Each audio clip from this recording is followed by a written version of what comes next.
Bogor, 1992.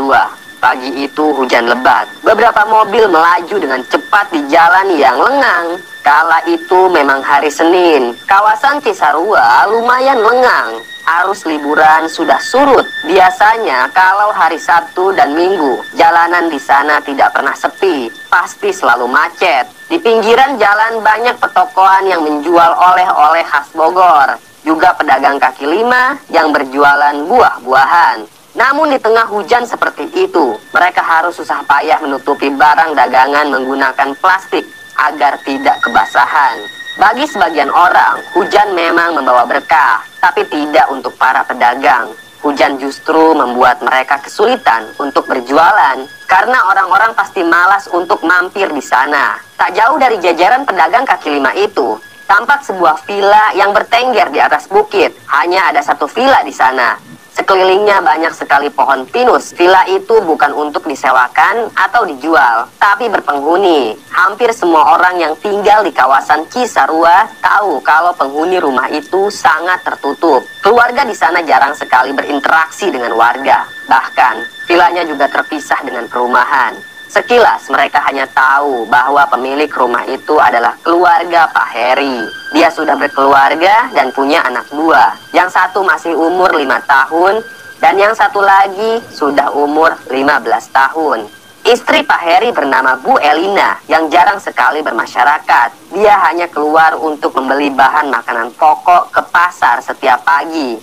Pak Heri terbilang keluarga berada, tapi uniknya dia tidak punya pekerjaan sama sekali. Setiap hari hanya diam di rumah sambil menjalani hobinya sebagai kolektor burung kacer. Kekayaan Pak Heri bersumber dari harta warisan orang tuanya. Dia punya banyak kontrakan di daerah Tangerang dan Bogor. Juga lahan kosong yang sekarang disewakan pada para pengusaha. Pak Heri memang beruntung. Dia lahir di keluarga kaya raya. Kekayaannya itu dibagi dua dengan kakaknya yang sekarang tinggal di Jakarta. Hubungan dengan kakaknya sangat buruk. Hal itu karena perebutan warisan yang dari tahun ke tahun tidak pernah terselesaikan. Ada sengketa lahan perkebunan di daerah Bogor yang sampai saat ini masih jadi perebutan. Hal itulah yang membuat Pak Heri dan kakaknya selalu berselisih. Baik, mari kita kembali ke villa. Di villa itu, Pak Heri punya seorang tukang kebun. Dia sudah menemani Pak Heri sejak lama. Tukang kebun itu mengerjakan apapun yang diperintahkan Pak Heri, seperti mengganti lampu, juga memperbaiki pipa, dan masih banyak lagi. Tukang kebun itu sangat setia pada Pak Heri. Awalnya keluarga Pak Heri baik-baik saja, namun suatu hari, tepatnya jam 1 siang, ada seseorang yang mengetuk pintu rumahnya. Segera Pak Heri membukakan pintu. Ternyata itu adalah kakaknya yang dari Jakarta. "Kak Asep," ucap Heri sambil terheran-heran. Heri kaget karena tidak biasanya kakaknya itu bertamu. Sudah lama sekali Pak Heri tidak bertemu dengan kakaknya. "Mau apa kesini, Kak?" tanya Heri. Tanpa dipersilakan masuk, Asep menyerobot ke dalam ruang tamu. Dia pun duduk di atas sofa, lalu menyalakan rokok. Asep juga langsung membuka tasnya dan mengeluarkan sebuah berkas yang di atasnya ada materai. Itu adalah surat perjanjian mengenai pengambil alihan harta warisan. "Aku tidak mau banyak basa-basi. Kau tanda tangan perjanjian ini dan kita damai. Lahannya kita bagi dua saja, biar adil," ucap Asep. Heri kemudian duduk di atas sofa. Dia saling berhadapan dengan kakaknya itu. "Aku nggak mau, Kak. Kakak ini dapat warisan paling banyak dan sekarang lahan itu mau dibagi juga." "Tidak, Kak. Aku juga sama, anaknya almarhum ayah. Aku punya hak atas lahan itu," ucap Heri dengan nada ketus. "Aku ini menawarkan keadilan. Lebih baik kita bagi dua saja, lalu kita sudahi konflik ini," ucap Asep. Namun Heri tetap bersikeras. Dia tidak mau lahannya itu dibagi dua. "Terserah kau. Yang penting aku sudah menawarkan jalan damai. Berkas ini aku tinggal di rumahmu. Segeralah tanda tangan. Kalau tidak, kau pasti akan dapat musibah yang tak pernah dibayangkan sebelumnya," ancam Asep. Dia pun pulang begitu saja tanpa pamit sama sekali. Heri terdiam. Dia takut akan ancaman kakaknya itu. Namun di sisi lain, dia tidak mau lahan perkebunannya dibagi dua, karena sudah jelas kalau lahan itu adalah haknya. Asep sudah dapat warisan paling banyak, baik perkebunan dan bangunan. Lelaki itu kaya raya, tapi tetap saja serakah. Heri mengambil surat perjanjian itu, lalu memasukkannya ke dalam lemari. Tak lama kemudian, muncullah istrinya dari dapur. Yang Yang tadi siapa, Pak? Kok tidak ditawari minum? Tanya istrinya Harry. Gak perlu, Mah, jawab Harry singkat.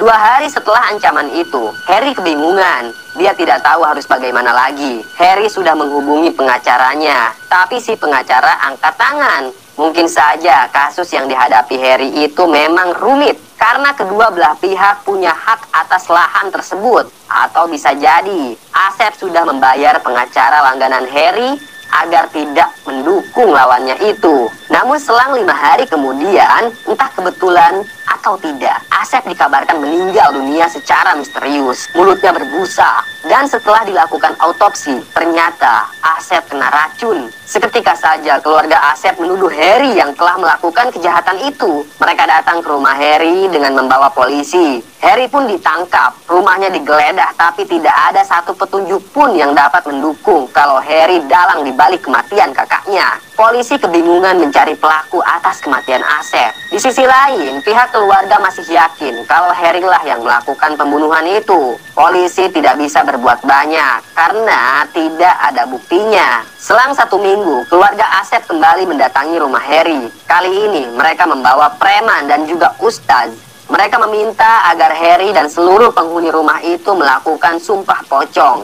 Kalau kau berani melakukannya, maka kau bukan pelakunya. Tapi kalau kau tidak berani, maka kami akan menghabisi kalian semua. Ucap salah satu keluarganya Asep. Baik, akan saya lakukan, kata Harry. Dia memang merasa tidak pernah melakukan pembunuhan atas kakaknya itu. Maka siang itu juga keluarga Harry langsung melakukan sumpah pocong di rumah mereka dengan dipimpin oleh seorang ustadz. Sumpah itu sangat sakral. Bahkan kedua anak Harry juga melakukan sumpah pocong. Mereka semua dikafani, lalu mengucapkan sumpah bahwa mereka tidak melakukan pembunuhan terhadap Asep. Setelah sumpah pocong itu selesai, rombongan keluarga Asep pulang. Mereka sangat puas karena Harry sudah melakukan sumpah pocong. Singkat cerita, tepat di malam Senin, jam 1 dini hari, ada seekor burung hantu yang hinggap di atas rumahnya Harry. Burung itu berkukuk mengerikan.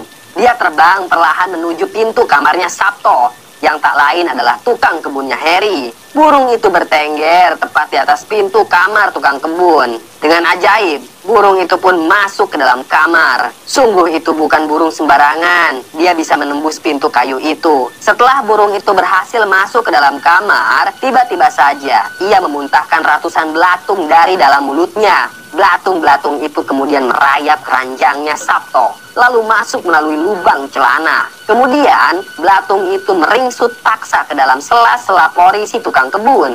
Seketika saja, tukang kebun itu terbangun. Sambil berteriak kesakitan, dia langsung buka celana untuk memeriksa hewan apa yang merayap di betisnya Pak Sabto. Dan sambil berteriak kesakitan, dia langsung buka celana untuk memeriksa apa yang sedang merayap di betisnya. Darah mengucur dari selangkangannya. Malam itu juga, si tukang kebun meninggal dunia karena pendarahan. Keesokan harinya, tukang kebun itu dimakamkan. Raut wajah Pak Harry mulai cemas. Dia seperti punya salah. Tapi bukan hanya Pak Harry saja, istrinya juga tampak cemas. Namun, mereka mencoba untuk tenang. Dan tak butuh waktu lama, hanya selang sehari, giliran istrinya Pak Harry yang kena musibah. Malam itu, istrinya Pak Harry sedang mandi. Namun tiba-tiba saja, air di dalam kobak itu berubah menjadi hitam. Dia pun berteriak. Dan saat itu juga, istrinya Pak Harry melihat sosok pocong di dalam kamar mandi. Karena panik, ia pun terpleset. Lalu kepalanya membanting ke lantai. Darah mengucur di kepalanya itu. Seketika saja, istrinya Pak Harry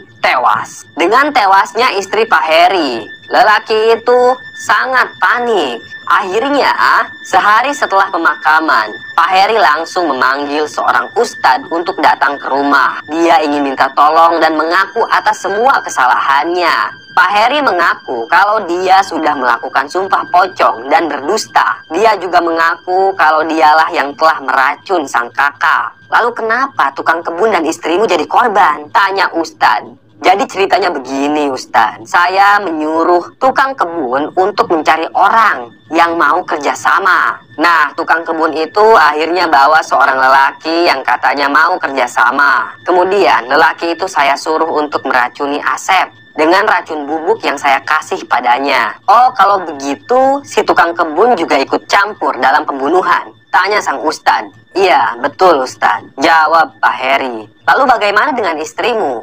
Istriku juga ikut berbohong, padahal dia tahu kalau aku yang sudah melakukan pembunuhan, ucap Heri. Tak lama kemudian, ustadz itu melihat ratusan pocong yang berjejer di rumahnya Heri. Dia pun kaget. Kemudian pocong itu mengerumuni Heri. Mereka mencabik-cabik Heri sampai tewas. Darah mengucur di mana-mana. Segera sang ustadz membawa kedua anaknya Heri keluar dari rumah itu. Heri tewas di dalam rumah itu, dicabik-cabik oleh ratusan pocong. Selesai.